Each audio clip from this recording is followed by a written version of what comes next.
কর্মকাণ্ড হয়েছে, হত্যাকাণ্ড ঘটেছে, মানবতা বিরোধী হত্যাকাণ্ড, এবং একই সাথে আমাদের নির্বাচন ব্যবস্থাকে নির্বাসনে পাঠিয়েছে। এটার যেন অবসানের জন্য সবাই বদ্ধপরিকর। না, ওই রকম কোনো মতামত আসে নাই, এবং ওই রকম মতামতের জন্য এই ফোরামও না। এবং ওনাদের যে কিভাবে সুষ্ঠু, এবং রাজনৈতিক দলের পক্ষ থেকেও, এবং যেটা আমরা যত জায়গায় গিয়েছি আমরা দেখেছি যে রাজনৈতিক দলের পক্ষ থেকেও দায়িত্বশীল সুপারিশ এসছে। তারাও চান যে একটা সুষ্ঠু নিরপেক্ষ নির্বাচন। তো এটা তো আমরা আশা করছি হবে। তো এর জন্য আরো কিছু পদক্ষেপ আছে। হ্যাঁ, যে কয়েকটা জিনিস এখানে ভবিষ্যতে ঘটবে। একটা হলো এই যে হাইকোর্টের রায়টা হয়তো সুপ্রিম কোর্টে যাবে। তো আমরা আশা করছি যে সুপ্রিম কোর্ট থেকে এটা এই হাইকোর্টের রায়টার পক্ষেই রায় দেবে। এবং আরেকটা মামলা আছে যে তত্ত্বাবধায়ক সরকার বাতিলের যে মামলা, ওই যে খায়রুলকের যে রায়, সেটার ব্যাপারেও আমরা আদালতের দ্বারস্থ হয়েছি, সেটা রিভিউর ব্যাপারে। তারপরে এরপরে এই সংবিধান সংস্কার কমিশন প্রস্তাব দেবে।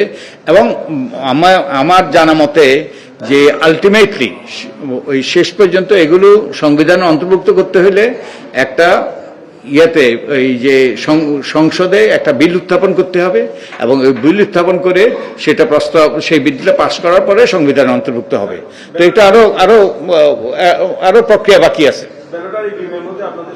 আই থিঙ্ক ইভিএম ইজ ওই যে আর কোনো প্রশ্নই আসে না। ওই যে ইভিএম ওই যে ওটা হবে না। আই থিঙ্ক নির্বাচন কমিশনে বলেছে, আমাদেরও একই অবস্থা। ভোটার আইডি তো অনেক কিছু ভুল রয়েছে, বা বয়স কিংবা নামের ক্ষেত্রে। তো সেই ক্ষেত্রে আসলে এটা সংশোধন আমরা প্রস্তাব করেছি, নির্বাচন কমিশন আমরা প্রস্তাব করব যে এই সংশোধনগুলো যেন করা হয়, এবং কোন রকম ওই যে ওটার সাথে আরো অনেকগুলো দুর্নীতি যুক্ত আছে, এগুলোর জন্য অবসান হয়।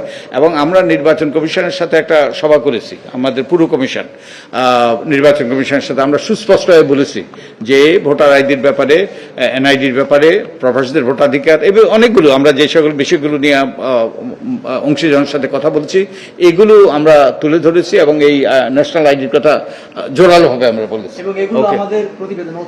প্রতিবেদনও থাকবে। তা আপনাদেরকে সকলকে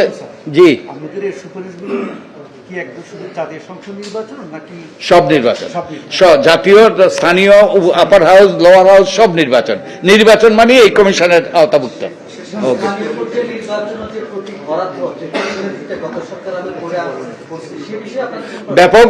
ব্যাপকভাবে আই থিঙ্ক আমি এই আজকের অনুষ্ঠানে কেউ কিন্তু দলীয়ভাবে করার পক্ষে বলে নাই, বরং নির্দলীয়ভাবে করার পক্ষে বলেছে। আমরা এখনো সিদ্ধান্ত নেইনি, আমরা সিদ্ধান্ত নিতে হবে।